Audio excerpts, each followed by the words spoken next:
Bonjour Alain, Bonjour. merci d'être venu déjà pour apporter ton expérience. Est-ce que tu veux bien te présenter juste avant de parler un petit peu de ce qui t'amène là, enfin de ce pourquoi je t'ai demandé d'intervenir? Alors, je m'appelle Alain Rocchetti, je suis un enseignant spécialisé à la retraite. Pendant mes années scolaires, au début de ma carrière, j'ai pas mal pratiqué en freiné. Donc le travail qui m'intéressait, c'était rendre l'enfant autonome. J'avais aussi une vision de coéducation avec les parents. Donc ça a été un chemin difficile à mener au sein de l'éducation nationale. Ensuite, je me suis tourné vers l'éducation spécialisée. Donc je me suis formé à Aix pendant 2 ans. Et donc au sein de cette spécialisation, donc il y a eu, dans ma formation, il y a eu un temps de formation sur les concepts psychanalytiques, sur tout ce qui est inconscient, sur des démarches pédagogiques et sur la systémie. Voilà, donc... Est-ce que tu peux juste un peu préciser ce que c'est la systémie, comme c'est pas un terme habituel du langage courant?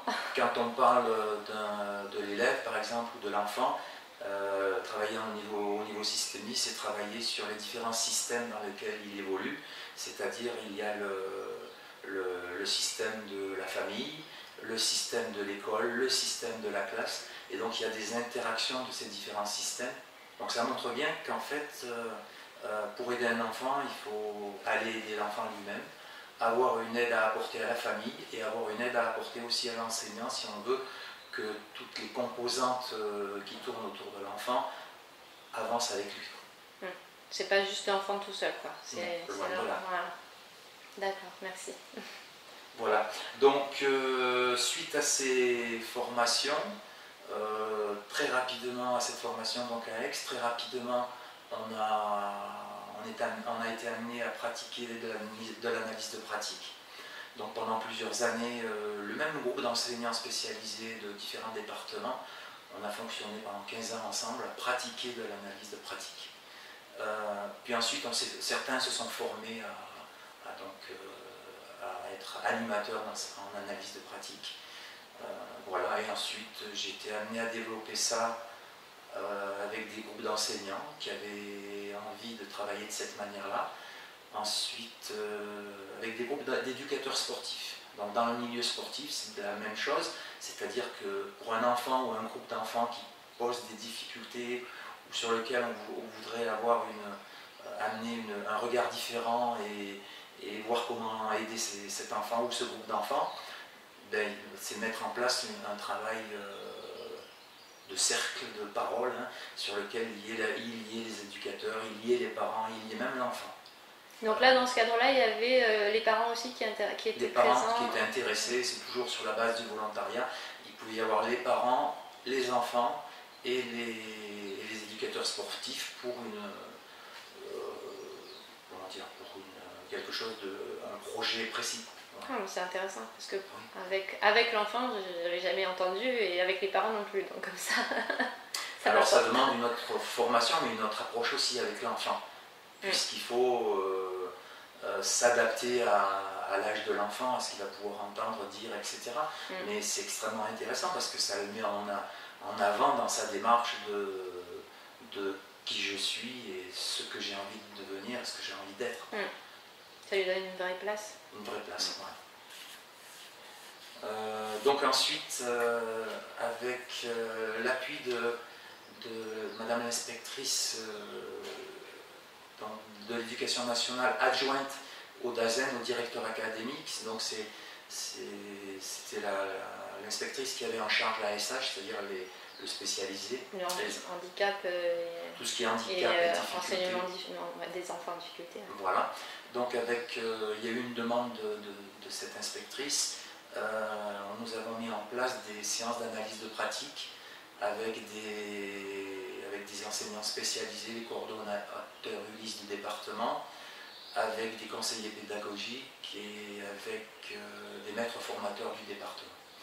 Voilà. Donc ensuite, ce qui est dommage, c'est que ça n'a pas été développé au niveau même des enseignants, puisque je pense que la base de cette action, c'est l'enseignant qui a l'enfant tous les jours, qui évolue avec l'enfant, avec les parents, etc.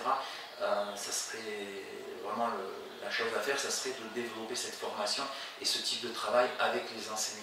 Moi, pour l'avoir vécu avec toi, je pense que c'est extrêmement porteur pour les enseignants d'avoir accès à ce genre de pratique, justement.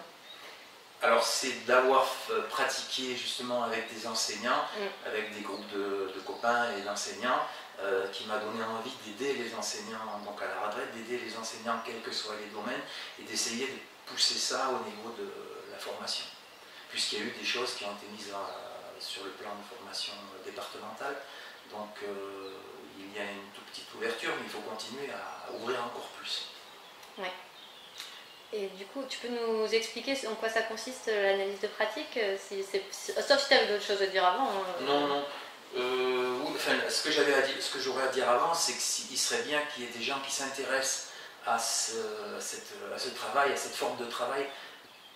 Ce qui serait intéressant, c'est qu'il y ait des enseignants spécialisés, qu'il y ait divers professionnels de l'éducation qui se forment à ces techniques.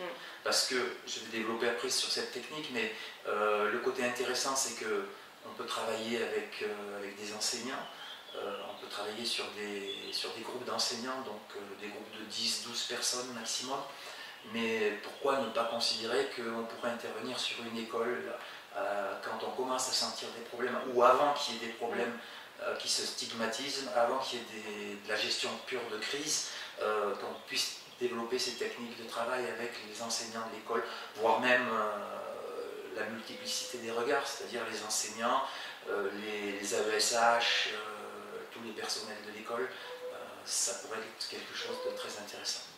Ouais. Alors, l'analyse de pratique, les groupes de soutien aux enseignants, il y a un contrat qui est à respecter, un contrat de solidarité, c'est-à-dire qu'on fait sien le cas du collègue qui expose, c'est-à-dire qu'on essaye vraiment d'être en empathie avec lui et on essaye de vraiment être à l'écoute et de se mettre à la place de ce collègue.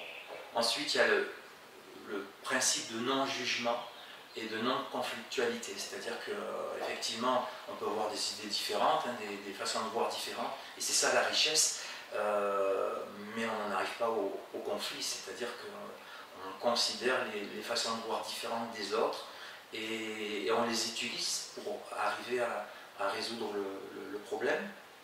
C'est le problème, c'est la difficulté, donc le cas, on peut parler d'un enfant, on peut parler du problème d'une famille, on peut parler du problème avec un collègue enseignant, on peut parler du problème avec la hiérarchie, donc c'est le cas qui est prioritaire, le cas à traiter qui est prioritaire.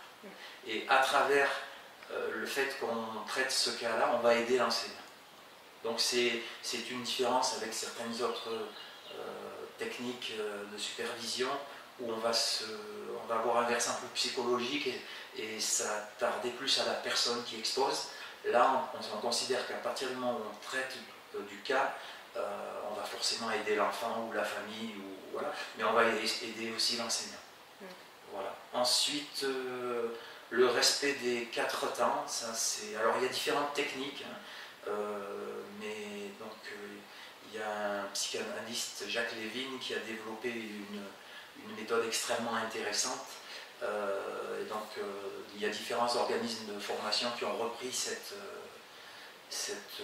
technique. Il y a une association qui s'appelle l'AXAS qui aussi travaille et forme des gens sur cette technique-là. Donc moi, j'ai repris un peu ces techniques parce que c'est quelque chose de très intéressant. Et donc, il y a 4 temps. Le premier temps, c'est la personne, l'enseignant qui va exposer sa difficulté.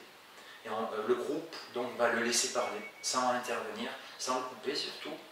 Donc il y a un temps où on va exposer cette difficulté. Un deuxième temps où on va chercher, le groupe va à ce moment-là poser des questions pour affiner, c'est-à-dire préciser, donc l'enseignant qui a exposé, la personne qui a exposé le cas va répondre aux questions du groupe. Ensuite, le deuxième temps, c'est la recherche de faits qui aide à la compréhension du cas. l'interrogation sur les préoccupations de l'enseignant, sur les préoccupations de l'enfant, de la famille, sur les ressentis, sur les émotions. Voilà, le deuxième temps, c'est ça. Le troisième temps, c'est un temps extrêmement intéressant, que moi je considère intéressant, et c'est dans ce sens-là que je disais, c'est cette méthode-là qui a été mise au point par le psychanalyste Jacques Lévy. Ce troisième temps, c'est un temps où on cherche alors à se mettre à la place de cet enfant, ou de cette personne qui est au centre du problème et du cas exposé. On cherche à comprendre qui est cet enfant, ce parent, ce collègue qui pose problème. Que se passe-t-il dans sa tête? On se met à sa place. Et à partir de là, ça va faire remonter des échos. Et on va vraiment comprendre autrement. C'est le décalage du regard qu'on a en systémie. On va comprendre pourquoi l'enfant peut réagir de cette façon-là, pourquoi l'enfant ou la personne qui est au centre du cas réagit de cette manière-là. Et on va passer ensuite au quatrième temps. Quatrième temps, c'est le groupe qui va donner des pistes à l'enseignant. Et du coup, après, bon, l'enseignant va, ou pas, hein, c'est son libre arbitre, décider de suivre ces pistes qui ont été données ou pas. Et dans les autres séances, donc en début de séance, il va y avoir à chaque fois un quoi de neuf. Donc on va essayer de voir les conditions de travail des différents participants dans leurs écoles, dans leur lieu de travail. Et suite à ce quoi de neuf, on va reprendre le suivi de ce qui a été développé donc la séance d'avant, donc de cette personne qui a exposé ce cas, voir ce qu'il a mis en place, comment ça se passe. Donc le groupe va le suivre. Et donc voilà. Et l'intérêt, c'est que il n'y a pas une verticalité de la parole, c'est-à-dire c'est pas le sachant qui arrive et qui amène sa science ou son savoir, c'est de montrer qu'au sein du groupe, on a tous les moyens pour mettre en œuvre pour trouver des pistes, mettre en œuvre des techniques ou des façons de faire pour gérer cette difficulté-là. Donc il y a un travail de revalorisation de l'estime de soi de tous les participants du groupe. On est là dans le travail de dynamique groupale, quoi, et c'est quelque chose d'extrêmement intéressant. Et ce que je trouve aussi passionnant, en fait, c'est que le problème traité fait toujours écho chez les participants avec d'autres problèmes et amène toujours des réponses à des questions que chacun se pose, même si le problème en question ne concerne qu'une seule personne. Et ben, on a tous un bénéfice à participer à ce genre de groupe. Et c'est impressionnant quand on le vit, de se rendre compte à quel point c'est vrai. Et c'est aussi pour ça que je pense que, comme toi, il faudrait que ça soit beaucoup plus développé pour les enseignants qui sont sur le terrain. Et le groupe qui a la réponse, le groupe qui donne la réponse, c'est quelque chose qui, dans tous ces outils-là qui utilisent l'intelligence collective, c'est toujours quelque chose qui m'a sidérée, de voir que quel que soit le niveau des gens même présents, et ben moi je l'ai fait avec des enfants, ben le groupe apporte toujours des vraies réponses à la personne qui est en difficulté, qui a un souci, quoi. Ou même à résoudre un problème d'ordre plus pratique et tout ça. Donc c'est vraiment très très intéressant comme technique. Je ne sais pas si tu as autre chose toi à ajouter. Alors oui, à rajouter simplement que c'est la dynamique groupale qui est intéressante. Quand je parle de cercle de parole ou cercle d'analyse de pratique, la notion du cercle, c'est que tout le monde est à équidistance, à même distance du centre. Et au centre, il y a le cas à traiter, la difficulté d'un enfant, d'une famille, d'une personne. Et donc chacun a sa propre valeur, et va trouver ses solutions. Et donc ça montre bien aux gens que, c'est exactement ce que tu viens de dire, hein, c'est que ça montre bien aux gens que chacun amène son regard et peut avoir une participation à l'élaboration ou la résolution d'une difficulté. Et c'est extrêmement important. C'est dans ce sens-là que je dis que ça a une vertu d'amélioration de l'estime de soi. Que les gens puissent entendre et comprendre que finalement ils sont capables d'eux. Ouais. Et à partir de là, j'ai vu des gens repartir des groupes d'analyse de pratique avec une envie d'y arriver, une envie de résoudre les problèmes. Et puis des gens qui ont aussi libéré la parole dans ces groupes-là, qui ont lâché des choses que, à leur dire, ils n'auraient même pas lâché devant un psy parce que la relation n'est pas évidente non plus. Mm. Voilà, donc c'est ce côté-là qui est extrêmement intéressant. Mm. Et après, bien sûr, ça permet aussi, si on s'aperçoit que au sein du groupe, il y a une personne en réelle difficulté, de pouvoir l'orienter vers un travail plus psychologique, avec, voilà, pour lui dire, à un moment donné, quand on est seul, même avec l'aide d'un groupe, mais qu'une situation est inextricable et qu'on voit vraiment qu'on n'a pas les ressources au sein du groupe d'aider la personne, de lui proposer, mais voilà, il y a une aide qu'on va te proposer au sein du groupe, c'est de te faire aider par un professionnel, par un ou une psychologue ou autre. Mais... Et d'ailleurs, je pense, alors je ne sais pas si ça ressort dans ce que tu as dit, mais je pense que le rôle de, alors je ne sais pas comment s'appelle la personne qui... L'animateur, il est quand même central et fondamental dans le respect de toutes les règles que tu as énoncées là, dans la bienveillance de ce qui se passe, dans le fait que en plus, en fait, ce qui est dit dans le groupe ne doit pas être diffusé à l'extérieur. Et tout ça, ça met en confiance. Et ce que tu disais par rapport au psy, c'est vrai, parce que en fait, quand on se retrouve à égalité avec plusieurs personnes et on regarde plusieurs personnes, on trouve des gens qui sont plus ou moins empathiques avec la situation, plus ou moins réceptifs, mais on trouve toujours quelque chose qui, enfin, de mon expérience, quelque chose qui répond à notre attente, quoi.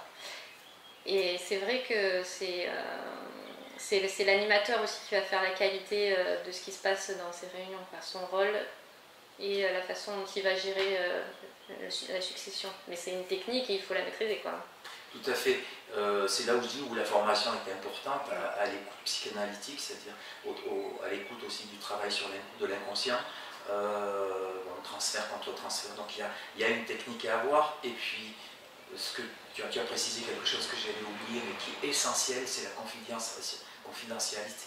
C'est-à-dire que je me suis aperçu que les gens, à partir du moment où ils ont vu que le groupe était vraiment respectueux de cette confidentialité, ils pouvaient déposer des choses, quoi.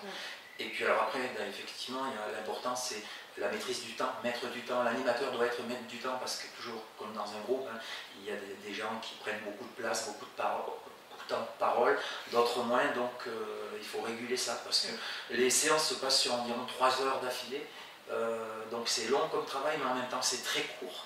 Quand on a tout le contenu de ces cas à gérer et à traiter, et pour que les gens qui sortent de cette analyse de pratique soient satisfaits, il faut vraiment qu'on soit allé au bout du processus. Donc il y a vraiment un rôle de mettre du temps. Donc, En même temps c'est très dense, c'est très intense, parce que moi pour avoir vécu une formation pas sur ça du tout, justement une formation où on essayait de nous faire réfléchir par rapport à des problématiques comme celle-là, et où on n'avait pas ce cadre de temps, en fait c'était beaucoup moins dense, c'était tellement délayé dans le temps qu'on a sorti beaucoup moins de choses que sur une analyse de pratique où c'est rythmé quand même, et chacun a le temps finalement à l'occasion de parler. Et effectivement 3 heures ça paraît très long quand on le dit comme ça, mais quand on le vit c'est pas très long, c'est vraiment pas non plus... Tu as le souvenir qu'il y a des fois on est arrivé difficilement au bout, il a fallu s'étaler un petit peu au niveau du temps, etc. Donc ça montre bien que à partir du moment où il y a des techniques qui permettent le dépôt de la parole, il se passe énormément de choses.